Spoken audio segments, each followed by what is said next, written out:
네, 퇴근길 라이브 함께 하도록 하겠습니다. 예, 제가 이제 요즘에 옷을 많이 안 사요. 그래가지고 이렇게 찢어져 있는 옷도 꼬매지 못하고 그냥 입고 있습니다. 아, 그랬군요. 예, 옷에 대한 또 제가 이야기를 많이 반대편이어서 하셔가지고. 저는 보질 못했습니다. 그러네요. 제가 어깨가 이쪽에 있으니까 예, 찢어진 옷 엄마한테 좀 꼬매달라고 이야기를 해야 될 것 같습니다. 여러분 아시죠? 농담이고 원래 스타일이 예, 약간 시원하게 목은 보호하고 어깨는 바람을 통하게 하는 그런 의상입니다. 자, 증시 셔터맨 바로 만나보도록 할게요. IBK 투자증권 박근영 부장 함께합니다. 부장님 어서 오세요. 네, 안녕하십니까? 네, 안녕하세요. 반갑습니다. 네. 오, 우리 부장님 오늘 타이가 엄청 화려하시네요. 아, 16,000원짜리입니다. TMI. 예, 누가 맺냐에 달려있죠.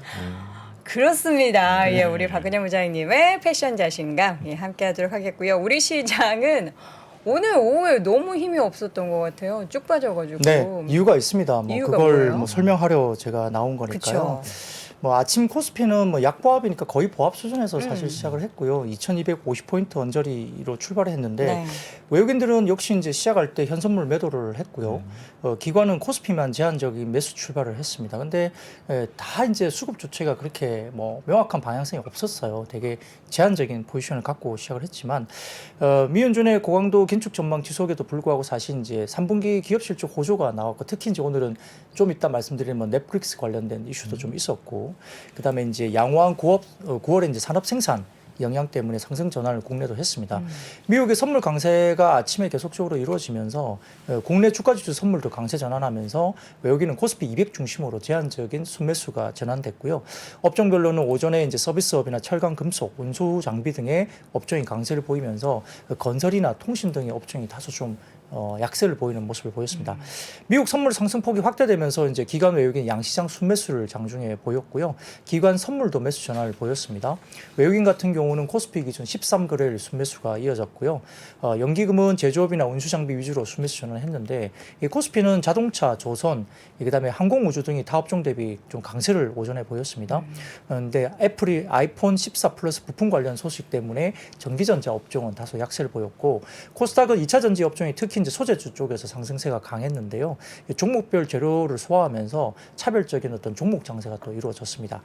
최근에 이제 외국인 매수세가 순매수세가 유입이 되면서 오전까지는 코스피가 4거래일 연속 상승 시도를 계속적으로 했는데 다만 이제 여전히 채권이나 외환시장 변동성이 잔존하면서 증시 상승세를 좀 제한하는 모습이었고 종가 기준은 조금 빠지면서 끝났죠. 근데 이제 2시 20분경에 뭐 핵심적으로 시장을 흔든 건 아니긴 합니다만 북한이 이제 또다시 서해 완충 구역에 100여 발 정도의 포사격 소식이 알려지면서 다소 좀 시장이 약간 흔들렸고요. 외국인들 선물 매도가 확대되고 기관 양시장 현물 매도세 전환하면서 이 시장은 다소 하락 반전했습니다. 미국의 시간의 선물은 오히려 이제 1% 상승세를 좀 전에 기록했는데 지금 오다 보니까 또 마이너스 반전을 했더라고요. 그래서 오늘 밤에 이제 발표되는 지표가 몇 개 있고 실적 발표도 있는데 아마 그 영향이 좀 있을 것 같은데 전일 코스피가 미국 선물 시장을 국내 시장 같은 경우는 전일 미국 선물을 이미 반영을 해서 전일 플러스로 마감을 했잖아요. 사실 좀 빠질 걸로 생각했는데 오히려 올려버렸기 때문에 그게 좀 선반영됐다 이런 부분도 있고 코스피와 상반된 움직임은 결국 이제 실적 변수도 좀 중요합니다. 예, 미국 같은 경우는 예상보다 양호한 실적이 발표되고 있지만 코스피 3분기 영업이익 전망치가 현재 51조 원 정도로 추정은 되는데요. 예, 한 달 전 대비 약 4조 9천억 정도 하향 조정이 되고 있다고 합니다. 그래서 예, 전반적으로 올해 연간 이익 전망치도 레벨 다운이 좀 더 추정되고 있는데 아마 삼성전자를 포함한 또 반도체 대형사들이 조금 빠지고 있는 모습도 아마 영향이 좀 있는 것 같고요. 여기에 따라서 실적 기대치가 어느 정도 하향 조정이 좀 되고 있기 때문에 또 증시 상승세가 또 2250을 또 넘기려고 하면 계속적으로 이렇게 저항을 받는 모습이었어요. 그래서 이제 이 벽을 좀 넘지 못하고 오늘도 마무리가 됐는데 표를 하나 띄워주시면 한국과 일본의 월별 수출 증가율 추이인데요. 일본 같은 경우는 지금 그 엔화 이 부분을 지금 제어를 전혀 못하고 있는 실정입니다. 계속 엔저가 네, 이어지고 그게 있죠? 시장이 굉장히 좀 문제인데 엔화 약세가 결국 한국 수출에 미치는 영향 관련해서 이게 보면은 굉장히 좀 극단적으로 나뉘고 있죠. 그럼 전체적으로 지금 엔화 약세가 한국 수출 부분에 상당히 좀 부정적인 영향을 확실히 미치는 건 맞습니다. 거기다가 이제 원달러 환율이 오전에 1,413원까지 하락하기도 했지만 사실 미국제 금리가 다시 이제 상승하면서 달러 강세로 좀 전환을 했고요. 지금 오다 보니까 미국 10년물 국채 금리가 또 막 굉장히 치솟고 있는 모습이 또 보이더라고요. 네. 그 부분들이 아마 미국 선물 지금 마이너스 반전도 일부 이제 영향을 준 것 같은데 이런 부분에서 조금은 시장에 또 경계감이 또 있는 것 같습니다. 그래서 BOJ는 거의 매일 뭐 양적 완화를 계속적으로 언급하고 있기 때문에 엔화 약세 흐름이 계속적으로 좀 이어질 수 있는 가능성이 높다고 보니까 만만하지 않습니다. 근데 이제 이런 가운데 3시에 영국의 소비자 물가 지수가 발표됐는데 전년 대비 10.1%로 지난달 발표된 9.9 그리고 예상치 10%를 넘어서는 지표가 나왔습니다. 이 근원 소비자 물가 지수도 지난달 발표된 전년 대비 6.3% 그리고 예상치인 6.4%를 상회한 6.5%로 발표된 이후에 주식시장 하락이 좀 더 확대됐습니다. 이 높은 영국 물가 여파 때문에 파운드화가 다시 약세폭을 확대했고 여기에다가 이제 QT는 뭐 정상적으로 하겠다고 또 이야기를 했잖아요, 어제. 그렇기 때문에 아마 영란은행에 이제 이런 양적 긴축 연기가 없다고 공개하면서 하락하던 채권 금리가 재차 반등한 것이 이제 오늘의 약간 경제 심리가 좀 더 커졌던 부분이고요. 전일 마이크론 테크놀로지가 이제 구조 조정을 한다는 이슈 때문에 뭐 장이 오름에도 불구하고 좀 주가가 빠졌죠. 애플 감산 가능성도 뭐 영향을 미쳤고요. 따라서 이제 오늘 SK 하이닉스가 좀 빠지면서 지수 하락에 또 영향을 줬다 볼 수 있겠고 오후 들어서는 이제 강원도 뭐 레고랜드 뭐 관련된 뭐 채권 관련된 이슈, 네. ABCP 관련된 이슈들도 이제 시장이 불거지면서 일부 이제 강원도 채권 디폴트가 되는 거 아니냐 말이 많았지만 마지막에 이제 강원도가 이제 내년 1월 말 뭐 관련된 채무 전액 상환을 통보했다라고 이제 단독 보도가 나오면서 다소 좀 봉합은 되는 것 같은데 여전히 이제 11월 달에 돌아오는 만기 ABCP 규모가 한 11조 원 정도로 보인다고 합니다. 그러니까 좀 조치가 있지 않으면 일부 좀 이런 부분이 터질 수 있다는 뭐 우려가 있는데 그래서 이제 일부 중소형 건설사라든지 그다음에 증권사도 사실 조금 이야기가 되고 있고요. L건설사가 또 이야기가 좀 오늘 많이 네, 돌았어요. 대형사 중에. 위험하다. 그래서 그러다 보니까 이제 상장되어 있는 뭐 L 뭐 화학이라 뭐 케미칼 쪽이라든지 일부 이제 그런 것들이 말씀하시기 어렵죠. 네, 그렇습니다. 그래서 이제 약간 좀 우려스러운 이야기들이 이제 시장에 뉴스도 좀 나오다 보니까 또 그 건설사가 어제 유상증자를 또 했지 않습니까? 그래서 뭐 여러 가지 계열사들이 또 유상증자에 참여해야 되는 지분 재무적인 어떤 부담감 이런 것들이 또 두각이 나타냈기 때문에 다소 좀 부담이 막판에 좀 됐다 볼 수 있겠고요. 오늘 저녁은 베이지북이라든지 테슬라, 그다음 IBM, 램리서치 실적도 있고 그다음에 유로존 9월 소비자 물가 지수가 확정치가 좀 전 6시에 아마 나왔을 것 같은데 제가 뭐 못 봤습니다. 이 부분도 시장에 영향을 미칠 수 있는 변수이기 때문에 한번 체크하실 필요는 있겠습니다. 네. 이 시장이 우위에 꺾인 거는 뭐 북한 이슈 때문만은 아니었네요. 전체적으로 이제 네, 뭐 안 좋은 이슈가 우위에 몰려서 나왔네요. 사실은 뭐 북한 이슈 포사격보다는 아마 영국의 물가 지수나 네. 그다음에 이제 국내에서 이야기되고 있는 채권 이슈가 생각보다 좀 빨리 급부상이 좀 되고 있어요. 네. 그렇죠. 이제 네. 지금 유동성이 경색되면서 시장 불안감이 오히려 이제 그렇습니다. 금리가 그동안에는 물가만 의식을 하다가 다른 이유에 의해서 지금 금리가 요동을 칠 수 있다라는 불안감 등이 네. 오히려 금융 스트레스를 조금 높인 그런 경우였던 것 같습니다. 네.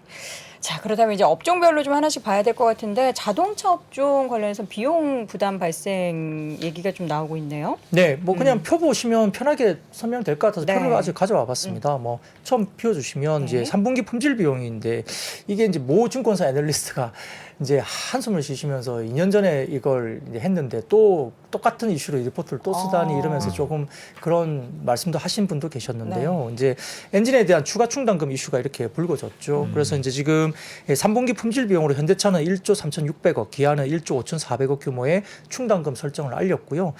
그다음 이렇게 표를 보여주시면은 이 품질 비용 반영 배경에 대한 뭐 이 설명이 있는데 이건 조금 작게 보이실 수 있는데 사실은 해당 대상 대수가 이제 현대차가 240만 5천 대 그리고 기아가 180만 9천 대에 해당하면서 차종은 소나타, 투싼, 산타페, K5, 소렌토, 스포티지 등에 해당합니다.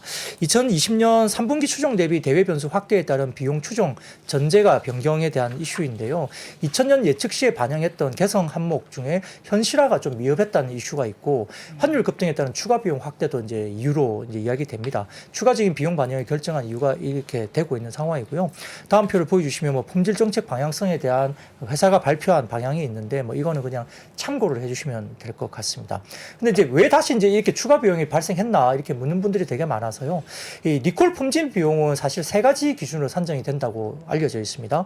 첫 번째로는 리콜 대상 차량들의 누적 판매 대수라든지 두 번째로는 이중 실제 부품 교체가 필요한 차량의 대수 그리고 세 번째는 교체할 부품의 비용 문제인데 사실은 세타 두 번째 세타 2 엔진에 대해서 품질 비용 반영이 추가되는 이유는 바로 두 번째 가정 변화, 그러니까 실제 부품 교체가 필요한 차량의 대수 변화 때문에 이번에 반영이 됐다 봅니다.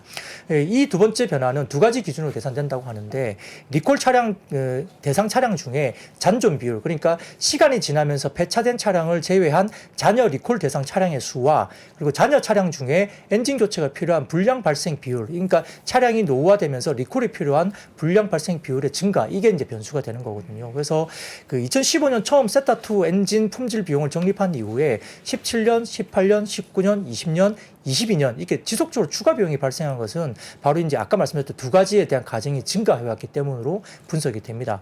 그래서 이제 이렇게 증가된 이유는 현대기아의 평생 보증 정책, 그러니까 일반 차량은 10년 보증이거든요. 이 대한 부분과, 그리고 두 번째로는 코로나 이후에 시장 전반에 신차나 중고차의 재고 부족 때문에 이 가격 급등도 이제 영향을 미쳤다 볼 수 있겠고요.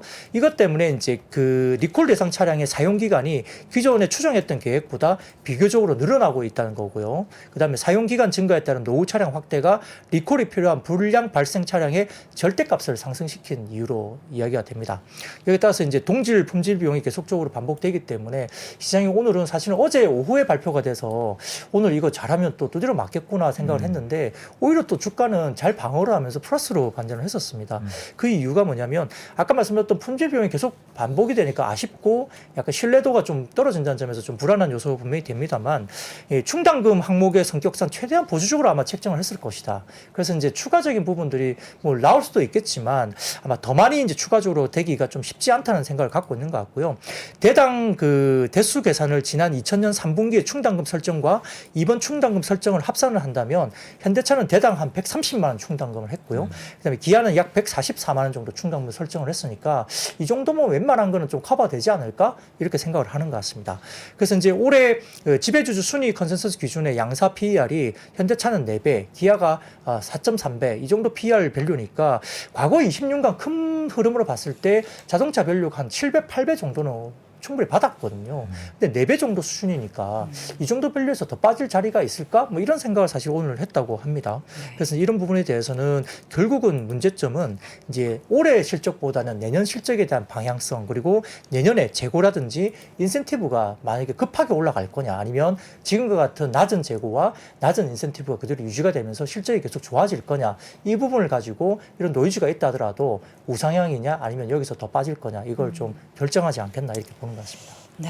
자, 이어서 이제 앞서 잠깐 이야기하셨던 그 영국 CPI가 발표된 내용 제가 업데이트를 좀 해드리자면 9월 소비자 물가 지수가 예상이 10.0이었는데요. 10.1% 상승한 것으로 나타나면서 일단 시장 예상치를 상회했고요. 지금 근원 CPI 같은 경우에도 예상치가 6.4%였는데 6.5%로 나타났습니다. 전월 대비로도 지금 다 보니까 더 올랐어요. 전월 대비로도 지금 CPI가 0.5%, 그러니까 예상치가 0.4였는데 더 웃돌게 상승을 한 것으로 나타났고, 지금 보니까 영국이 생활비 위기에 처해 있다고 합니다. 식품 가격이 물가 상승을 이끌었다라고 이야기하는데, 식품 가격이 8월에도 13% 정도 올랐는데요.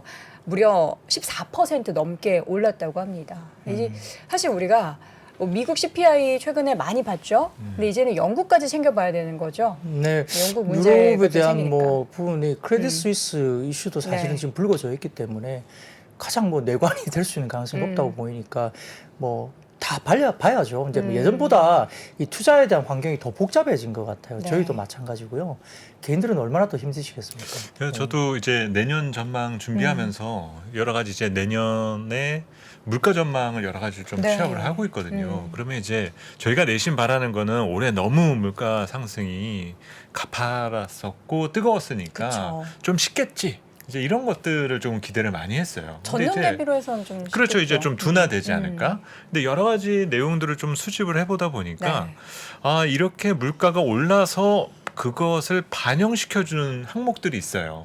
특히 이제 뭐 연금이라던가 아니면 기초연금의 수준이라든지 이런 것들이 영향을 미친다라는 거죠. 네. 그러니까는 지금 내년부터 기초연금이라든지 연금 수급자들에게 뭔가 제공이 될 때 물가 상승 부분을 반영을 해서 주게 될 거예요. 그렇죠. 근데 그렇게 되면은 소득이 증가하니까 씀씀이는 더 커질 수 있는 힘이 생기는 겁니다. 그럼 인플레이션 잡기는 잘 안 더 잡힌다라는 어려워지죠. 거죠. 네, 그래서 그 영향을 인지하고 있기 때문에 자꾸 이렇게 중앙은행이 더 이렇게 누리려 하는 힘들을 보여주고 있다, 그렇게 볼 수 있을 것 같아요. 돈은 계속 풀리는데 인플레이션 잡기 어려워서 그러면은 계속해서 뭐 어떻게 금리 인상 중앙은행은 계속 고삐를 잡고서 놓지 않은 스탠스를 유지하는 건가요? 뭐 사실은 그 월요일 날그 박소연 부장님이 언급하신 부분이 네. 딱 맞는 것 같아요. 이제 금리 인상 안 가지고는 어쩔 수 없을 것 같고 내년부터는 공급 확대의 방식을 무엇으로 가져갈 건가, 그게 어떻게 보면 더 중요한 거겠죠. 알겠습니다. 자, 정말 뭐 매크로 이야기를 저는 언제부터 이렇게 열심히 남의 나라 물가를 이렇게 봤는지 모르겠습니다. 여행 갈 때나 사실 이렇게 쭉 봤지. 그렇죠.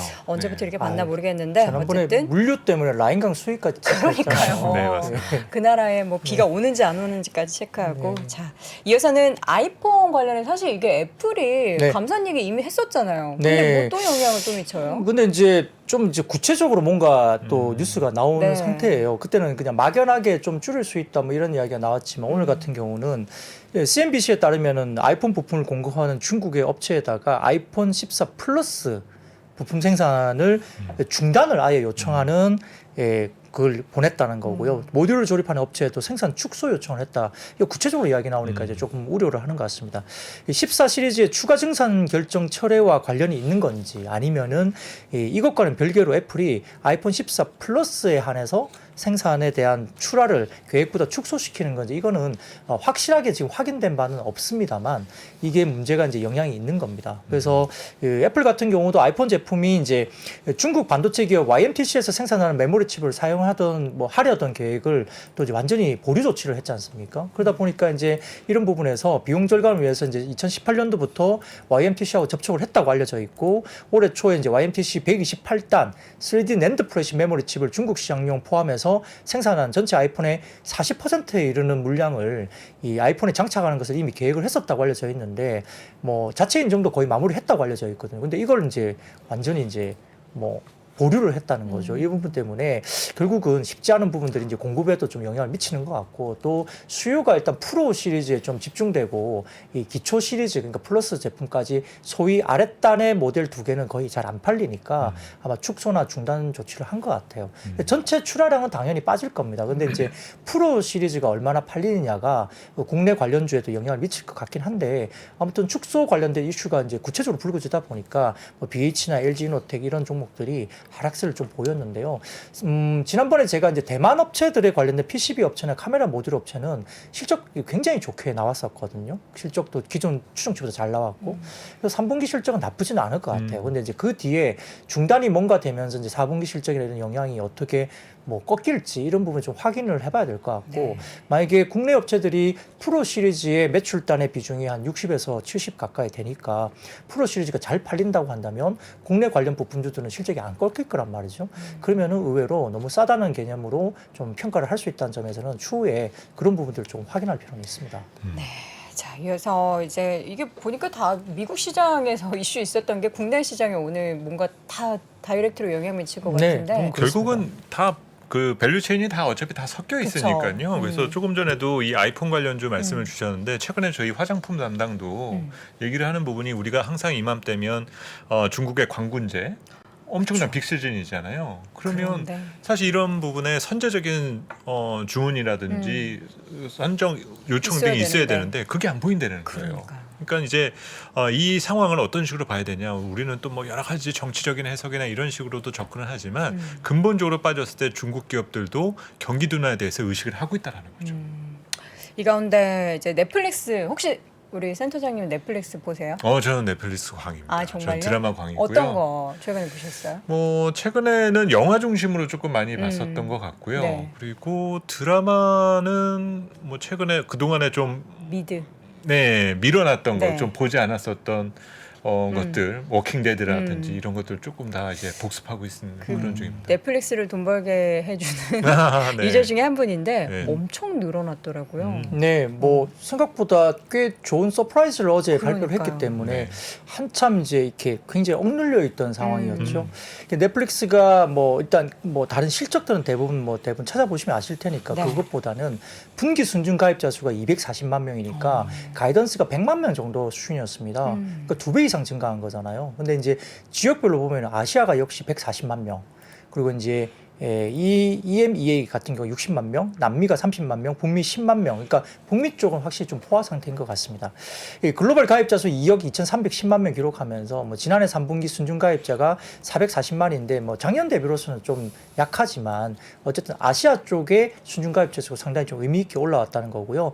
영업이익률도 이제 마진율이 예상치가 16% 정도 수준이었는데 이번에 이익률이 19% 정도 수준이니까 이것도 상당히 좋은 그 지수를 나타낸 겁니다. 표를 하나 가져왔는데 편하게 보실 수 있습니다. EPS가 3.1달러 정도 수준인데 예상치 2.13달러 상회했고요. 이 보시면 점을 찍어놨는데 이게 분기 단위로 이제 어떤 점인데요.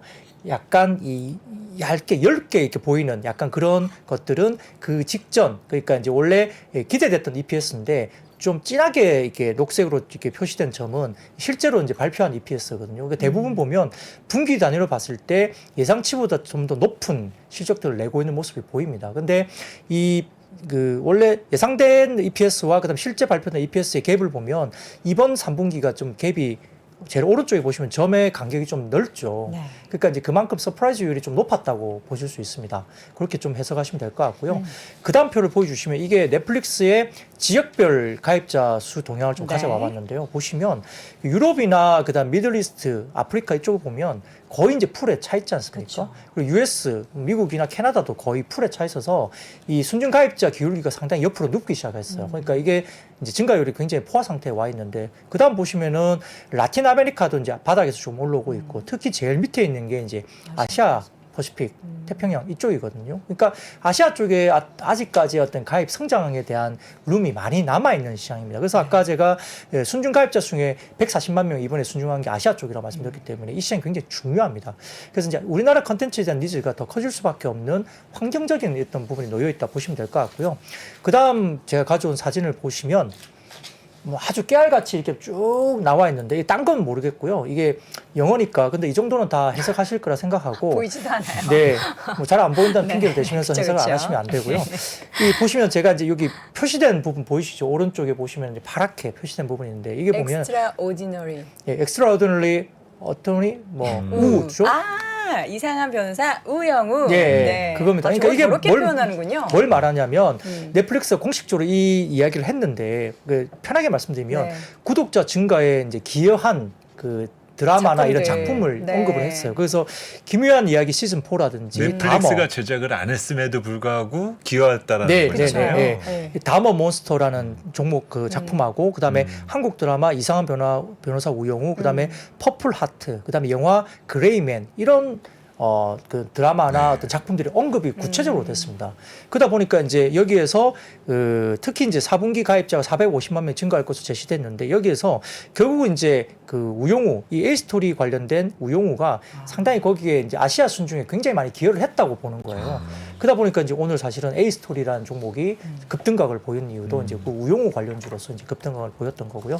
근데 이제 중요한 것은 이것도 이거지만 사실은 OTT 회사들이 지금 이제 광고 관련된 광고 요금제가 나오는 게 사실 더 다음 달에 나오죠. 네, 핫한 이슈입니다. 그래서 11월 1일부터 한국 포함 12개국의 광고가 포함된 요금제를 출시하는데 1시간 프로그램에 대해서 한 5분 정도를 광고를 봐야 된대요. 근데 그게 뭐 중간 광고가 있는 걸까요? 아니면 앞뒤에만 광고가 있는 걸까요? 중간에 뭔가 있겠죠. 중간 광고는 약간 아쉬운. 가격을 싸게 해주는 대신에 가운데에 넣어가지고 되게 불편하게 만들겠죠. 광고도 넣고 화질도 좀 떨어지게 한대요. 그럴 가능성도 네. 있습니다. 예.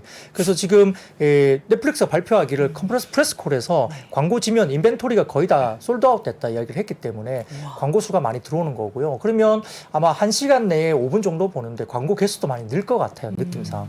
그리고 이제 좀 더 불편하게 만들어주면서 가격은 한 5,000원대 정도 이렇게 뭐 5,500원이래요. 예, 뭐 그렇게 요금제를 서비스를 하겠지만 결국 이제 광고 없이 보는 쪽으로 유도를 아마 하는 쪽의 전략이 맞지 않을까 그런 생각이 듭니다. 암묵적인 가격 인상인 거죠. 결국에는. 네, 그렇습니다. 그러니까 이제 순중가입자 수가 포화 상태 들어가니까 다른 식으로 이제 뭔가를 유도를 하는 건데 전략상 좀 저희가 약간 그게 불편하더라도 그쪽 입장에서는 또 그럴 수 있는 전략이 있다는 거고요. 그게 결과적으로 어떻게 실적에 정말 어떻게 반영될지는 봐야 됩니다. 그게 긍정적으로 나올지 부정적으로 갈지는 모르겠습니다만, 근데 이제 다만 향후 이제 탑 10에 관련된 탑에 있는 쇼에 대한 어떤 추가로 추가로 이제 광고나 기획될 가능성이 높기 때문에 여기에 대해서 이제 우리나라 주식 관점에서는 일단 아까 말씀드렸던 한국에서 제작된 이상한 변호사 우영우가 28개국에서 비영어 콘텐츠 부분에서 1위를 이미 차지를 했었고요.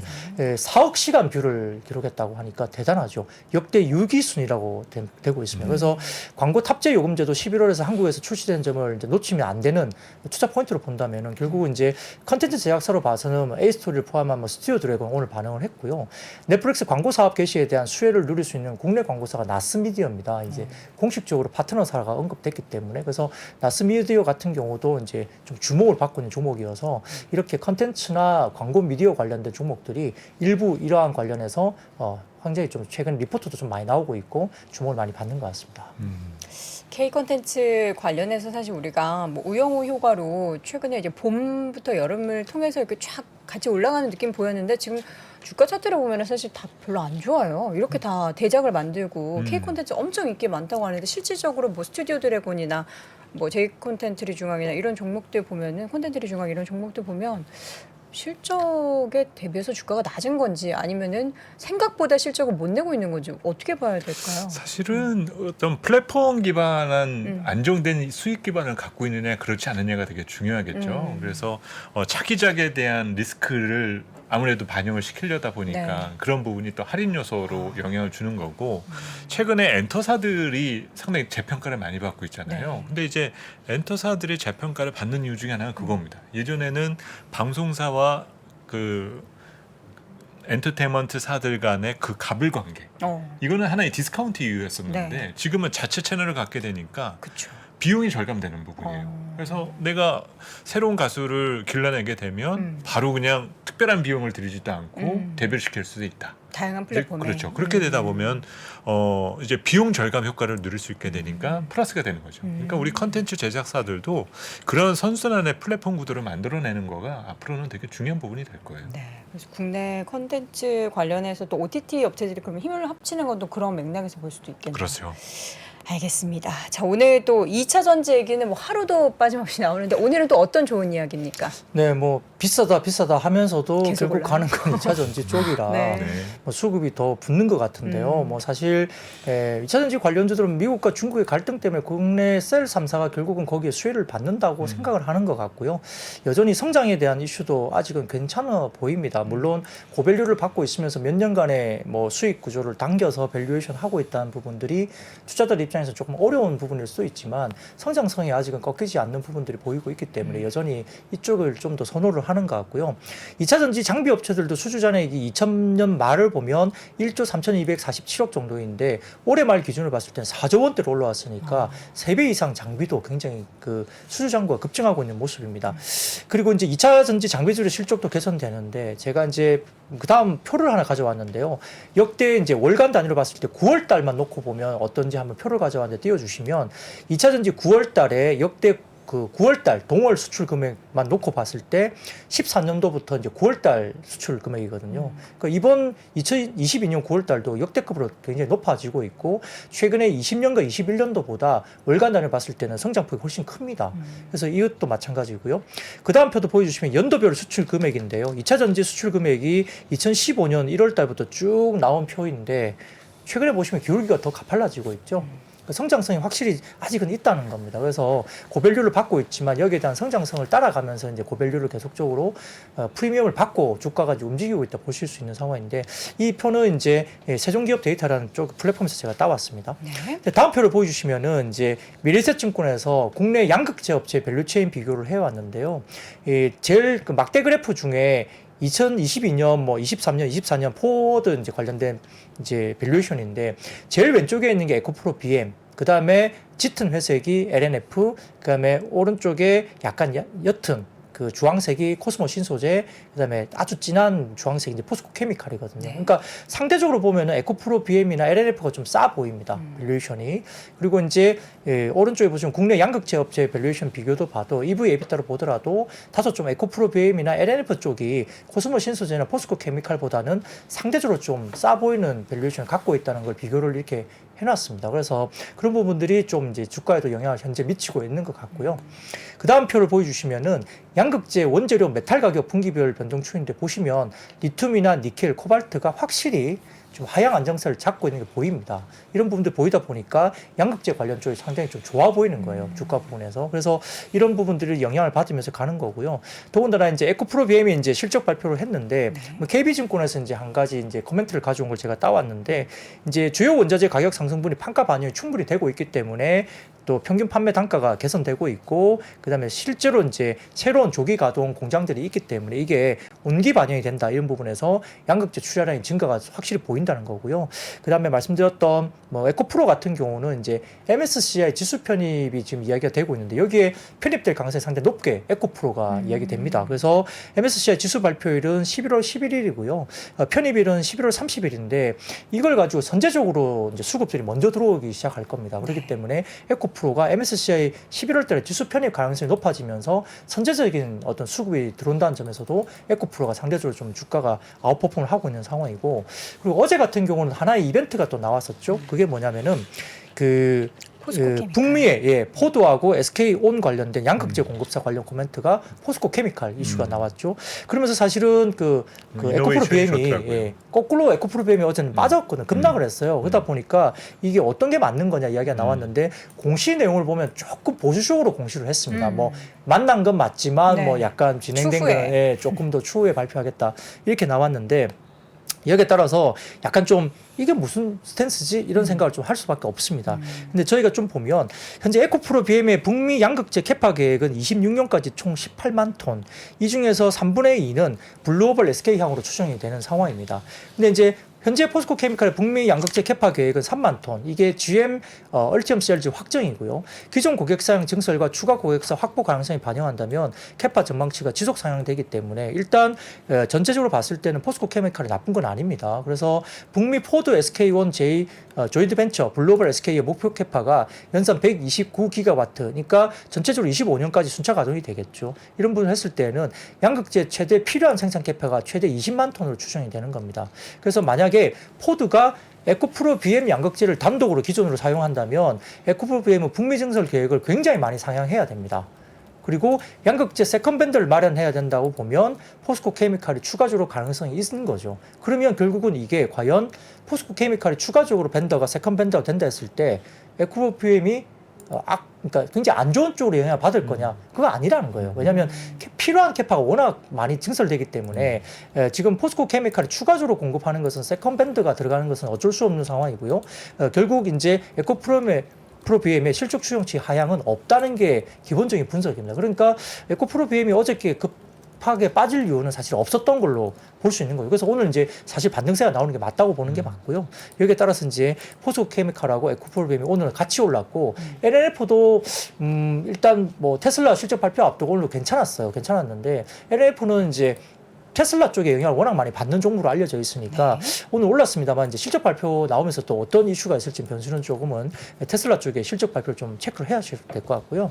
약간 개별 종목 중에 오늘 좀 좋았던 게 사마 알루미늄이에요. 이 종목이 사실 급등을 했는데 이 종목이 왜 그러냐면 오늘 하나증권에서 리포팅이 하나 나왔습니다. 내용을 좀 따오면 1998년에 국내 최초로 2차 전지용 알루미늄 박 개발을 성공했다라고 알려져 있는 회사입니다. 근데 이제 현재 리튬 이온 배터리용 양극 지점체라든지 파우치형 그다음에 리튬 이온 배터리 이 부분에 대해서 외형 성장이 계속적으로 나타나고 있는데 어렵네요.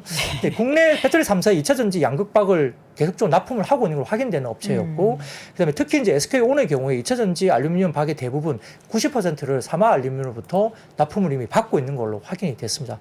리포트에서 확인됐다고 이야기되고 있는 상황이고요. 이제 지난 5월에 프랑스 최대 배터리 업체인 ACC와 약 2,100억 규모의 2차 전지용 알루미늄 박 공급 계약을 이미 체결했고요. 거기다가 이 독일 완성차 업체 복스바겐이나 스웨덴 배터리 제조사 노스볼트까지 신규 관련된 알루미늄 박 공급사로 최근에 확보를 했다라고 이제 확인했다. 이게 리포팅이 됐습니다.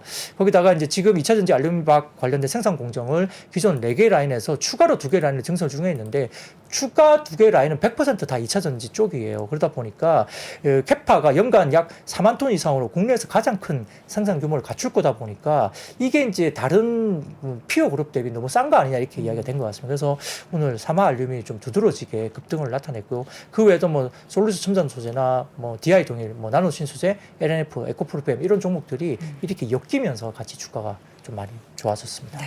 책- 2차 전지 얘기 뭐. 최근에 2차 전지 장비 관련주들이 네. 좀 많이 들썩들썩하거든요. 아무래도 시기가 지금 연말이고 뭐 지금 이미 증설 계획이나 이런 것들이 나오고는 있지만 그래도 또 끊임없이 지금 투자를 할 수 있는 상황이다 보니까 아마 그런 내용들과 맞물려서 당분간 조금 여러 가지 이벤트 등은 좀 많을 것 같아요. 2차 전지는 뭐 계속해서 좋은 얘기가 나와서 음.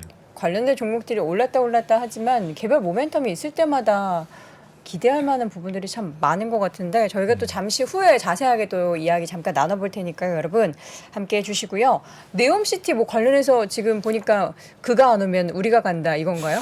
네, 뭐 그런 개념입니다. 네. 뭐 이건 뭐 특별하게 더 많이 설명할 건 없을 것 같고요. 뭐 원희룡 국토교통부 장관이 이제 내달 초 4박 6일 일정으로 사우디아라비아를 방문하니까 이게 이제 안 온다고 그러니까 가는 거냐 뭐 이런 이야기가 있지만 원래 예정돼 있던 거죠? 뭐 아무튼 굉장히 적극적으로 이제 어떤 대표단을 꾸려서 모빌리티 사업이나 스마트 시티 분야 스타트업 관련된 대표단을 포함시키면서 이제 수주를 받기 위한 아주 적극적인 행보를 보인다. 뭐 이런 것들이 이제 이루어졌고요.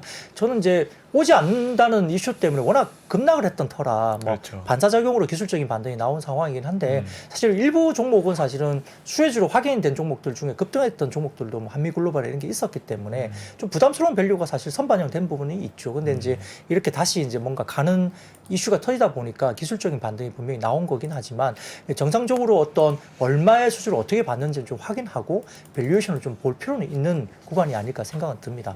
부장님은 네옴시티 관련주들 이런 네. 그 흐름에 대해서는 네. 좀 좋게 보시는 편이세요?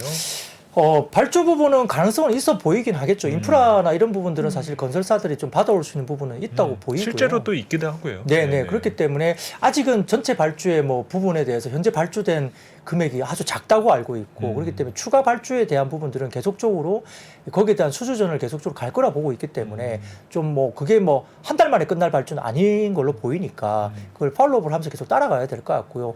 현대건설과 삼성물산도 사실은 뭐 수주를 일부 받았는데 계속 거기에 대해서 수주전을 벌이겠죠. 다른 것에 대해서. 그러면 거기에 대한 부분들은 좀 따라갈 필요는 있다는 보는데 뭐 한미글로벌 같은 경우는 사실은 뭐 계약을 했다는 이슈 때문에 사실 좀 단기적으로 급등을 하기도 했기 때문에 밸류에이션 부분은 조금 이게 맞느냐에 대한 생각은 있어요. 그러니까 밸류가 너무 비싼 것들을 뭐 대장주로 따라가기는 좀 부담스럽죠. 저도 PB 입장에서 그런 종목을 지금 사라고 하기는 좀 쉽지 않잖아요. 예전에 사지 않았으면. 그렇죠. 그러니까 이제 그 외에 이제 뭐 건설주 관련해서 뭐 삼성물산이나 현대건설 이런 쪽도 만약에 뭐가 나온다면 근데 그 외에도 뭐 알려진 뭐 유신, 히림 이런 쪽은 전 잘 모르겠어요. 그렇죠. 솔직히 잘 모르겠어요. 모르기 때문에 이건 이제 그리고 뭐 여러 가지 스마트 시티라든지 그다음에 뭐 기존의 뭐 건설, 스마트 교통 분야별로 다양하기 때문에 그리고 뭐 컨텐츠도 지금 이야기 나오잖아요. SM이 거기에 같이 묶여서 또 가기도 네. 했다 이야기 네. 나오니까 메타버스 뭐 이런 게 거기서 뭐 어떤 발주를 어떻게 받을 메타버스요? 건지 그건 봐야 되겠죠. 뭐 그런 거니까 그거는 사실 좀 가장 가시적인 부분은 건설 쪽이겠죠. 인프라나 뭐 이런 교통에 대한 건설적인 부분이기 때문에 네. 그쪽은 한번 관심을 가질 필요는 있습니다. 저희도 건설 담당하고 제가 이런 얘기를 나눠본 적이 있어요. 실제 수주를 받고 그런 현금 흐름이 발생된다라면은 그런 기업에 대해서 투자 가치는 분명히 있는 것 그쵸. 같은데 뭐 전혀 지구 반대편에 있는 네옴시티라는 그런 타이틀과 명함만 갖고 우리가 금융시장에 뛰어들어서 투자하는 것은 좀 맞는 것 같지는 않다. 실제 발주가 일어나고 수주를 해서 거기서 건설을 했을 때 과연 마진이 좋을지도 그렇죠. 모르는 그리고 거기 저희가 때문에. 보는 관점에서 이 사우디 입장에서 네옴시티는 어떤 내용으로 볼 수 있냐면 하나의 인플레이션 물타기라는 생각이 많이 들거든요. 지난 한 1년 반 사이에 유가가 많이 올라갔고 네. 이러다 보니까는 엄청난 달러를 지금 산유국들이 벌게 되었는데 이거를 뺏기기 싫은 거예요. 가만히 쥐고 있으면 분명히 미국에 와서 무기 사라고 그럴 거거든요. 그러니까 돈 도시 쓰는 하나를 만들겠다라는 거죠. 그러면서 이제 하는 행위 중에 하나이기 때문에 저는 좀 그렇습니다. 그래서 좀 꼼꼼하게 봐야 될 부분들이 네. 있고 실체를 보면서 좀 투자하는 게 좋지 않을까 하는 생각도 좀 뭐 들어요. 사우디가 뭐 동계올림픽까지 하겠다 그러니까요. 하려고 하네. 그랬거든요. 사우디에 눈 오는 뭐 이런 뭐 눈이 생각들? 온대요. 예, 겨울에 온다고 있대요. 들었습니다. 근데 이제 동계올림픽이라니까 와닿지는 않더라고요. 다 하고 싶어 하네요. 자, 이어서 티미가 뭐 전기세 때문에 비싸가지고 또 얘기가 뭐 TV 나오더라고요. 가전 관련주니까 뭐 디스플레이 관련이라든지 뭐 LG전자 이쪽도 좀 좋지 LG 디스플레이 못했던 오늘 많이 빠졌어요. 상황인데요. 이제 전기가 많이 먹는다라는 이슈가 불거지면서 이제 유럽 쪽에 한국산 8K TV 뭐 판매 중단 위기에 있다 이런 뉴스가 나오기 시작하면서 영향을 받았는데 그 사실은 뭐 그나마 또 좋지 않은 TV 시장이죠. 왜냐하면 코로나 때 많이 팔렸어요. 그러다 보니까 지금 수요는 이제 뭐 TV가 1년 만에 바꾸는 뭐 소비자가 아니기 때문에 그렇죠. 네. 뭐 한 2년 정도 많이 팔았으면 이제는 좀 수요가 확 꺾이는 시기잖아요.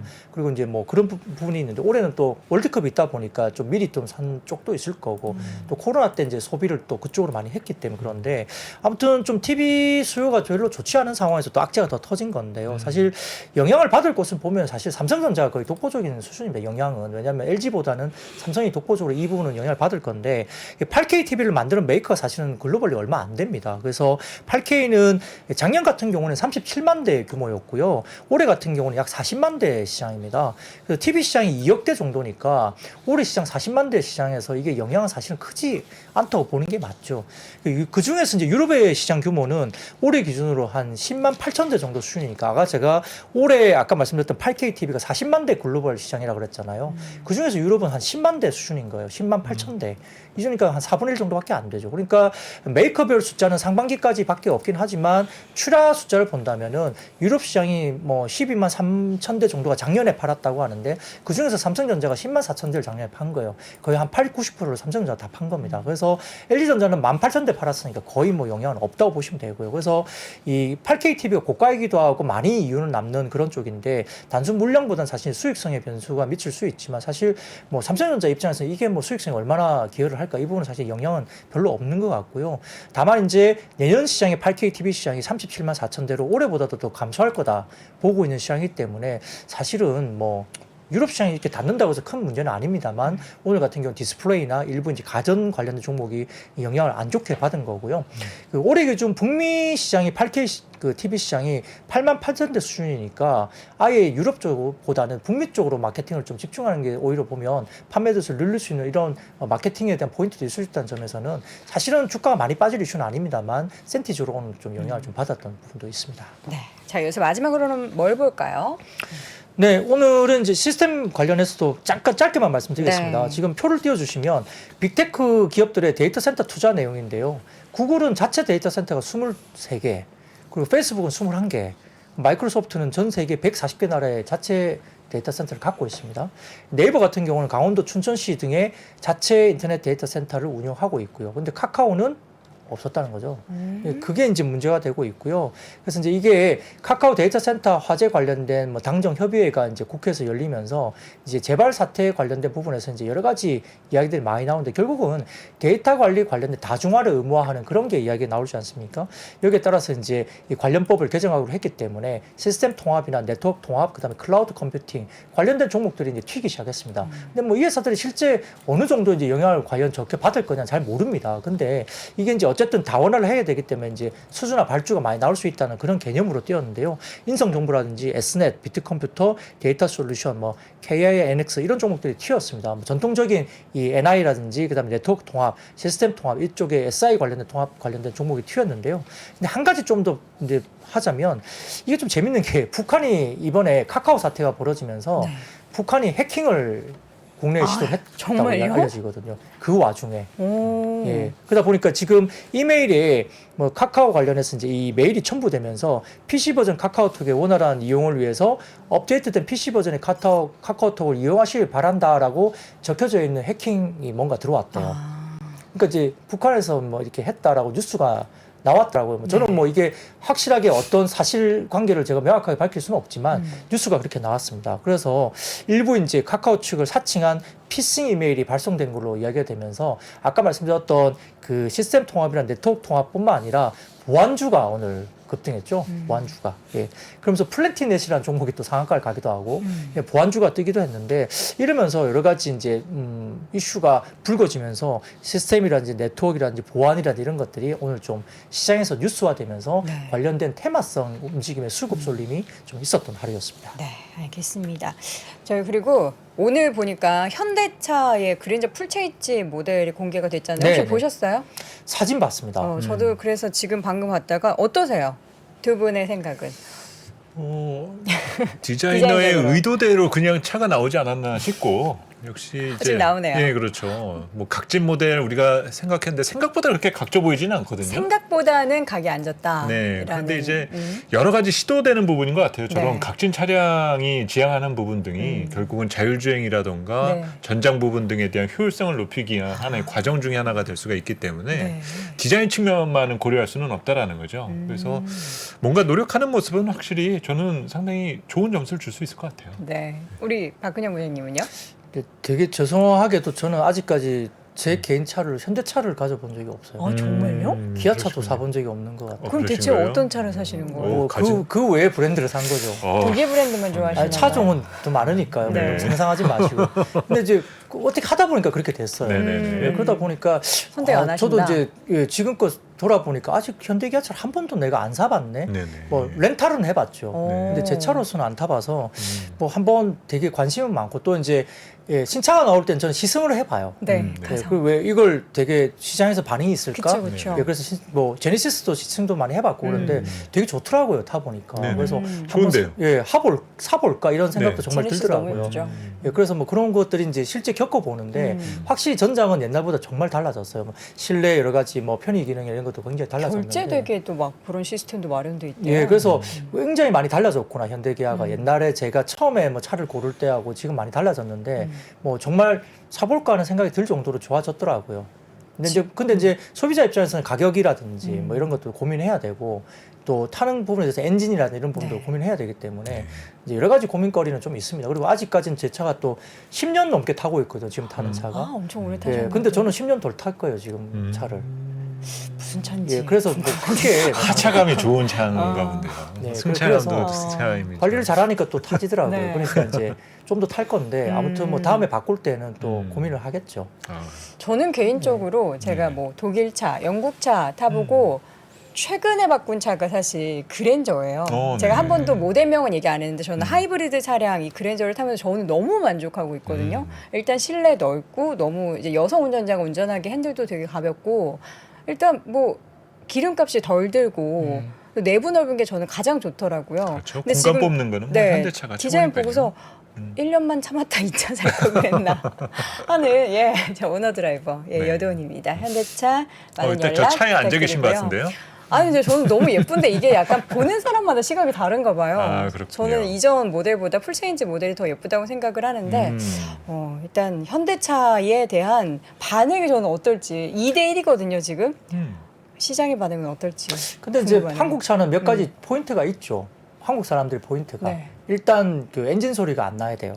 조용히 해야 돼. 저는 예, 너무 조용히 시끄러우면 잘 안 사시더라고요. 그래서 이제 국내 차들이 좀 엔진이 좀 조용한 네. 편이고 그다음에 앉았을 때 일본 차는 무릎이 닿이거든요. 뒷자리도 그렇고 일본 차가 되게 좁아요. 그래서 좁으면 되게 싫어하시니까 실내 공간을 좀 큰 차를 선호를 하신 것 같고 네. 그 중요한 거는 과거부터 그랬지만 이제 적어도 골프백 2개 정도는 트렁크에 들어가야 됩니다. 그 한국 사람들이 이렇게 뽑는 기준이 그런 네. 게 있더라고요. 그러니까 이제 트렁크가 작으면 잘 안 사세요. 그렇죠. 골프백 2개 정도 이상은 들어가야 되는 또 기준이 있으시니까 그러니까 그런 것들을 근데 국내에서 잘 맞추고 또 해외 차종들도 이제 그런 국내에 선호하는 어떤 그런 것들을 또 맞춰가면서 국내 또 들어오기도 하는데 아무튼 뭐 굉장히 현대기아가 디자인 면이나 편의 사양 부분에서 굉장히 좋아진 건 저는 맞다고 보고요. 저도 언젠가는 사겠죠. 네. 한 번 정도는. 예. 지금 이제 여러 가지 의견들이 나오고 있는데 실질적으로 이제 판매량과 또 이제 약간 국보인 샤울란소는 현대차 이번에 나온 게 얼마나 또 해외나 국내에서 인기가 있을지 없을지가 기대 반 걱정 반 그래서 이야기를 한번 나눠봤습니다. 의견이 너무 전 다 이쁘다고 할 줄 알았거든요. 근데 네. 의견이 분분해서 저는 또 의외의 결과를 가져가 보고요. 저 현대차 산 거 아닙니다. 예, 현대차 주주 아니고요. 오너 드라이브일 뿐입니다. 자, 이렇게 해서 오늘 현대차의 신차 그랜저까지 확인해봤고요. 오늘 이 시간 IBK 투자증권 박근영 부장과 함께했습니다. 부장님 고맙습니다. 네, 감사합니다. 직주 근접의 레벨이 더 높아지는 겁니다.